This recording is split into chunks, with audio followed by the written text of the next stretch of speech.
नमस्कार फ्रेंड्स। आज है 13 अगस्त और आज से 30 सितंबर तक अगर हम देखें तो कुल मिलाकर के 48 दिन बचते हैं। और जहाँ तक कि अनुमान लगाया जा रहा है विभिन्न संस्थानों द्वारा कि अक्टूबर के पहले वीक में एग्ज़ाम लिया जाएगा। और यूपीपीसीएस का तो ऑलरेडी डेट आ चुका है कि 6 दिसंबर को उसका एग्ज़ाम होगा। तो इसके मद्देनज़र रखते हुए हम बीपीएससी प्रीलिम्स, यूपीपीसीएस प्रीलिम्स का एक होलिस्टिक वे में सिलेबस का डिस्कस करेंगे कि इसमें किसमें कितने सवाल आ रहे हैं। जैसे कि आप हिस्ट्री देख सकते हैं, साइंस देख सकते हैं, पॉलिटी देख सकते हैं, कौन सा सोर्स फॉलो करना है। साथ ही हम डेली चार्ट भी बनाएंगे कि एक आइडियल देखेंगे कि एक आइडियल स्टूडेंट का जो है 10 घंटा अगर पढ़ने का कोई प्लान बना रहा है, अगर डेली फॉलो कर रहा है तो उसके लिए कौन सा शिफ्ट उसके लिए सबसे सही होगा। साथ में ही हम बीपीएससी भाई द्वारा चलाया जा रहा प्रोग्राम वीकली टेस्ट जो असाइनमेंट दिया जा रहा है उनके द्वारा, उसको भी हम फॉलो करेंगे। आगे से ये लेक्चर जो है ये कंटिन्यू वे में चलते रहेगी, क्योंकि हम लोग एक वीक डिले हैं बीपीएससी भाई के असाइनमेंट के थ्रू, तो हम लोग उसके थ्रू जो है कवर करने की कोशिश करेंगे बैकलॉग को अपना। 9 अगस्त को ही उनका पहला वीक का असाइनमेंट ख़त्म हो गया था और 72nd पीपीएससी का को लेकर सेकेंड वीक का उनका चालू है। तो फ़िलहाल हम आइए देखते हैं कैसे क्या करना है। तो अगर हम बात करें तो बीपीएससी और यूपीएससी प्रीलिम्स का, तो दोनों का सिलेबस में अगर बात करें तो ज़्यादातर समानता है। कुछ कुछ चीज़ों को छोड़ करके ज़्यादातर चीज़ें समानता होती है। जैसे यूपीपीसीएस में सीसेट होता है और बिहार में नहीं होता है। बिहार में केवल 10 नंबर का मैथ होता है और कुछ नहीं। और बात करेंगे एक तरफ बिहार स्पेशल होता है इसमें, जो कि आगे हम बताएंगे कि कितने सवाल इसमें से आएंगे, और एक तरफ होता है यूपी स्पेशल। उसी तरह अगर हम बात करें तो हिस्ट्री सिलेबस हो गया और इधर भी हिस्ट्री है। जनरल साइंस है तो इधर भी जनरल साइंस है। फिजिक्स, केमिस्ट्री, बायोलॉजी हो गया। साइंस टेक अगर हम बात करें तो साइंस टेक जो है करंट अफेयर से हम कवर करेंगे। उसी तरह साथ में अगर बात करें पॉलिटी की, पॉलिटी दोनों में पूछ रहा है, इकोनॉमी भी दोनों में है। ज्योग्राफी की बात करें तो इंडियन ज्योग्राफी और वर्ल्ड ज्योग्राफी। साथ में करंट अफेयर की बात करें तो करंट अफेयर हम बिहार बीपीएससी देने जा रहे हैं तो बिहार स्टेट का करंट अफेयर एक होता है, और दूसरा नेशनल इंटरनेशनल लेवल पे। साथ में ही अगर हम बात करें तो यूपी में जो है यूपी का करंट अफेयर है स्टेट का, और साथ में उसका भी इंटरनेशनल, तो दोनों का ये नेशनल इंटरनेशनल करंट अफेयर दोनों के लिए सिमिलर हो गया है। अगर हम बात करें सिलेबस की तो हिस्ट्री का सिलेबस हम कहाँ से किस सब्जेक्ट का कैसे करेंगे, तो एंशियंट हिस्ट्री के लिए अगर हम लुसेंट और घटना चक्र के पीवाईक्यू की अगर हम समाधान कर लेते हैं तो 90% सवाल हमसे वहाँ से कवर हो जाएगा। साथ ही मेडिवल हिस्ट्री के लिए अगर बात करें तो लुसेंट और घटना चक्र का प्रीवियस ईयर क्वेश्चन वहाँ से करना है। मॉडर्न हिस्ट्री के लिए मेरा स्पेक्ट्रम का नोट्स है जो कि खुद का है, उसमें सारी चीज़ें होलिस्टिक वे में कवर की गई हैं। उसको भी मैं आने वाले दिनों में लेक्चर के थ्रू जो है उसको कराऊंगा। साथ में घटना चक्र का पूरा पीवाईक्यू, पूरे हिस्ट्री वाली मोटी वाली जो घटना चक्र का पूरा पीवाईक्यू है, उसको भी लेक्चर के थ्रू पूरे के पूरे डे वाइज में शेड्यूल वाइज तैयार करके उसको कराया जाएगा। इसी तरह से साइंस की बात करें तो इसमें भी 30 के आसपास क्वेश्चन पूछता है। तो फिजिक्स के लिए फिजिक्स का मेरा नोट्स है, केमिस्ट्री का भी मेरा नोट्स है और बायोलॉजी का भी नोट्स है। तो सारे नोट्स मैं अपने पर्सनल नोट्स को शेयर करूँगा और उसको पढ़ूँगा। साथ में घटना चक्र का पूरा पीवाईक्यू इस पर डिस्कस करूँगा लेक्चर के थ्रू। और उसके बाद बात करें अगर पॉलिटी की, तो पॉलिटी में भी लक्ष्मीकांत है। लक्ष्मीकांत का अगर खुद से पढ़ना होगा तो खुद से आप पढ़ लोगे, और मैं भी खुद से पढ़ूँगा। और घटना चक्र का पीवाईक्यू जो है उसको करना है। यहाँ पे लेक्चर के थ्रू हम लोग एक एक क्वेश्चन पूरे चैप्टर वाइज देखेंगे। उसी तरह ज्योग्राफी की बात करें तो फिजिकल ज्योग्राफी 11th का एनसीईआरटी से कवर हो जाता है, जो कि वर्ल्ड लेवल पे कॉन्टिनेंटल ड्रिफ्ट थ्योरी हो गया, या फिर जो भी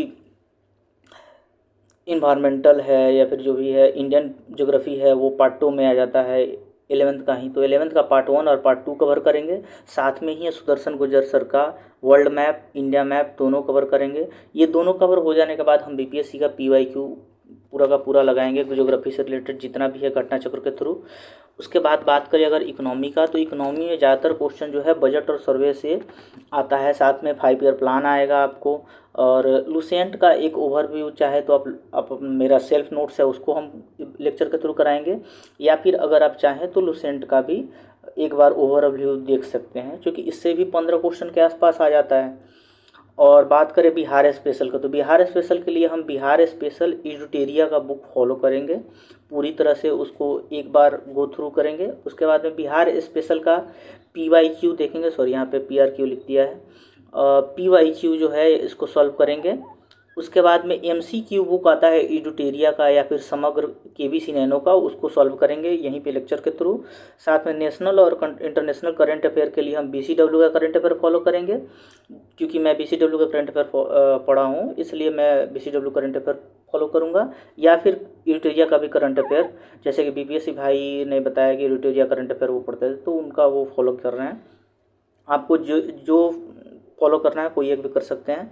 बिहार करंट अफेयर के लिए मैं ISPCS फैक्ट्री फॉलो करता हूँ, तो ISPCS फैक्ट्री का मैं पूरा एक एक हर मंथ का 1.5 साल का जो है करंट अफेयर मैं इस पर डिस्कस करके डाल दूंगा। साथ में ही एरिया का भी अगर आप चाहोगे तो उसका भी हम कवर कर देंगे। साथ में अगर बात करें मैथ की, तो मैथ में खुद ही जो है टॉपिक वाइज एक एक टॉपिक से, जैसे अलजेब्रा हो गया, अर्थमेटिक हो गया, जितने भी अर्थमेटिक में जैसे जितने भी चैप्टर अर्थमेटिक मैथ में, तो प्रॉफिट लॉस हो गया, एवरेज हो गया, टाइम एंड वर्क हो गया, ये सारे चैप्टर जो है मैं चैप्टर वाइज जो है इसको मैं सॉल्व करा दूंगा एक एक क्वेश्चन को।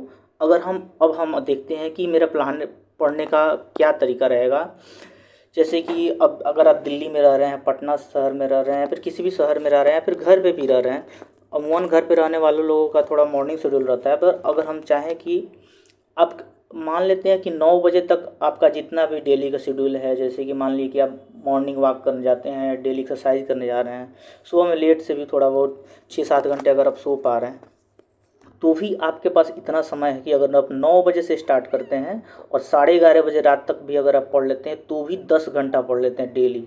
अगर इफ़ेक्टिव स्टडी 10 घंटा अगर आपकी हो जाती है तो वो काफ़ी है आपका सिलेबस कवर करने के लिए। तो पहला स्लॉट हमने रखा है 9 से 11:30 के बीच में, 2.5 घंटे का स्लॉट, चूँकि ये पहला स्लॉट है इसलिए 2.5 घंटे का स्लॉट है।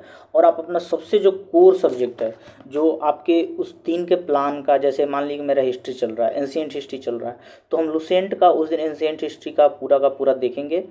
और उसी तरह आधे घंटा फिर 11:30 में ख़त्म हो जाएगा, तो आधे घंटे का ब्रेक लेंगे 12 बजे तक, और फिर 12 से 2 बजे तक आपका फिर एक यहाँ पे नाश्ता हो गया आपका आधे घंटे में, जो भी आपको नाश्ता करना है। फिर 2 घंटे का ये फिर स्लॉट हो गया, फिर 2 बजे से उठे 1 घंटा का आपका लंच टाइम हो गया, आधा घंटा में आप खाना खा लो और 10 से 15 मिनट का पावर नैप ले लो, वो सबसे बढ़िया होता है एनर्जेटिक करने के लिए। फिर अब तीसरा स्लॉट 2 घंटे का हो गया, कोर एरिया जो तीसरा चौथा जो भी सब्जेक्ट है आपका। और डेली जो है कम से कम आप 2 या 3 सब्जेक्ट को फॉलो करो। एक सब्जेक्ट से क्या होता है मोनोटोनस हो जाता है, तो दिमाग उसके हिसाब से डल जाता है। तो कम से कम 2 सब्जेक्ट एक दिन में कवर करने की कोशिश करो आप। साथ में अगर आप अब इस इतना पढ़ने के बाद जो है, इधर कितना हो गया बताइए आपका, 2-2.5 घंटा ये हो गया, 2 घंटा ये, 4.5 घंटा, और 2 6.5 घंटा अभी तक आप पढ़ चुके। 1 घंटे का ब्रेक लीजिए, शाम में कहीं आप टहलने जाना है, घूमने फिरने, या फिर शाम में कोई अगर कुछ काम हो, किसी दोस्त से मिलना, जो भी करना हो, 1 घंटे का आपको फिर भी ब्रेक मिल जा रहा है। फिर आप एक स्लॉट रखिए 6 बजे से, 6 से 8 2 घंटे का फिर कोर सब्जेक्ट उठाइए, कोई भी जो भी बिहार स्पेशल हो, या फिर कोई MCQ का जो है 6 से 8 में कोई आप रख सकते हैं, जो MCQ सॉल्व करने के लिए डेली 2 घंटा आप रखिए। फिर 1.5 घंटे का आप टाइमिंग मान लीजिए, 8:30 से 9:30 अगर आप दे भी देते हैं खुद के लिए भी कि 9:30 तक, तो फिर 9:30 से फिर आप बैठिए 11 बजे तक, 1.5 घंटे का ये स्लॉट हो गया आपको। आपके ये कोई कंपल्सरी नहीं है कि 9:30 तक मतलब डिनर ही करना है, इसमें ये करना है। इसमें अगर आप चाहें तो 8 से 9 में कर लिए, आधा घंटा इधर और बढ़ा लीजिए, या फिर अपने समय के हिसाब से उसको ढाल लीजिए। और यहाँ पे 1.5 घंटा आप फिर जो है प्रैक्टिस सेशन, या फिर अगर यहाँ पे प्रैक्टिस नहीं किए हैं तो यहाँ पे कर लीजिए, या फिर रिवीजन सेशन डाल लीजिए 9:30 से लेकर के और 11:30 बजे तक प्रैक्टिस सेशन रखिए। और अपना रिवीजन वाला जितना सुबह से अभी तक पढ़े हैं वो आप यहाँ पे रिवीजन कीजिए 9 से 9:30 या फिर 9 से 11, और फिर आप 11 बजे के बाद में जो भी आपने पढ़े है वो समेट दिया। अब 11 बजे से 11:30 के बीच में जो है मुझे क्या करना है, दिन भर में जो पढ़े हैं उसका जो है नेक्स्ट डे का प्लानिंग मुझे रेडी होना चाहिए कि कितने बजे उठना है, क्या करना है। सुबह से उठ के एक एक घंटे का, आधा आधा घंटे का भी अगर उस खाली आपको गैप मिल रहा है तो उसका भी यूटिलाइज करना है। और जैसे कि प्रो टिप होता है कि 50 से मिनट पढ़ के 10 मिनट का ब्रेक लेने का, और रात में रोज़ रिवीजन घटना चक्र का जो है जितना से ज़्यादा से करेंगे वो सही रहेगा। अगर हम बात करें तो हम लोग ऑलरेडी बीपीएससी भाई के द्वारा चलाया गया प्रोग्राम वीक असेसमेंट 1 का जो हम लोग बैकलॉग में चल रहे हैं, चूँकि उनका प्रोग्राम था 3 से 9 अगस्त तक और आज है 13 अगस्त, चूँकि वो सेकेंड वीक में एंट्री कर चुका है। तो हम लोग इसको बैकलॉग कैसे कवर करना है ये हम लोग नेक्स्ट वीक में नेक्स्ट लेक्चर में इसको डिस्कस करेंगे। फ़िलहाल जो है इनके पहले वीक का टारगेट जो है सोर्स ऑफ कॉन्स्टिट्यूशन है, द प्रियम्बल है, शेड्यूल ऑफ कॉन्स्टिट्यूशन है, एंशियंट हिस्ट्री में स्टोन से लेकर ग्रीक इन्वेजन तक है, हिंद यूनान शासक के आक्रमण तक है। उसके बाद बात करें केमिस्ट्री में इन्होंने 5 चैप्टर दिया है, एटॉमिक स्ट्रक्चर से लेके atomic structure, physical changes solution, inorganic chemistry है, मेटल नॉन मेटल है, प्रॉपर्टीज है, एलॉयज है, ठीक है। इसी तरह से अगर ये बैकलॉग जैसे ही कवर हो जाएगा तो फिर हम सेकेंड वीक का इनका जो भी चूँकि वहाँ पे हम लोग ग्रीक इन्वेजन तक पढ़े थे तो उसके बाद से हम लोग सेकेंड वीक का इनका जो है हम लोग टारगेट रखेंगे कि हमारा जो है इस नेक्स्ट 5 दिन में, अगले 5 दिन में यानी कि 18 अगस्त तक हम लोग इनका जो भी ये नेक्स्ट मंडे तक जो है इनका पूरा जो भी सेकंड असाइनमेंट तक हम लोग कवर कर ले अगले 5 दिन में, ताकि हम लोग अगले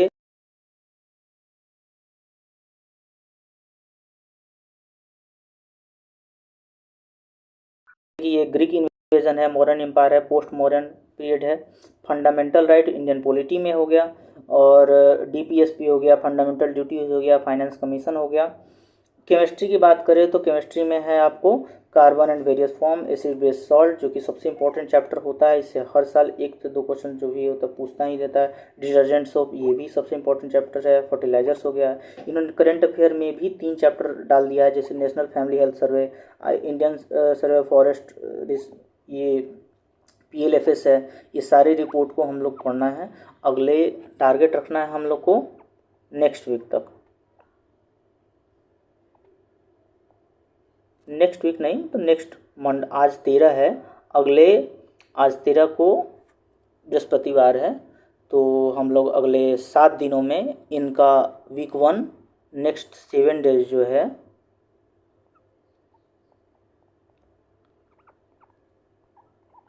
नेक्स्ट 7 डेज में हम लोग इनका पूरा स्लॉट जितने भी वीक 1 है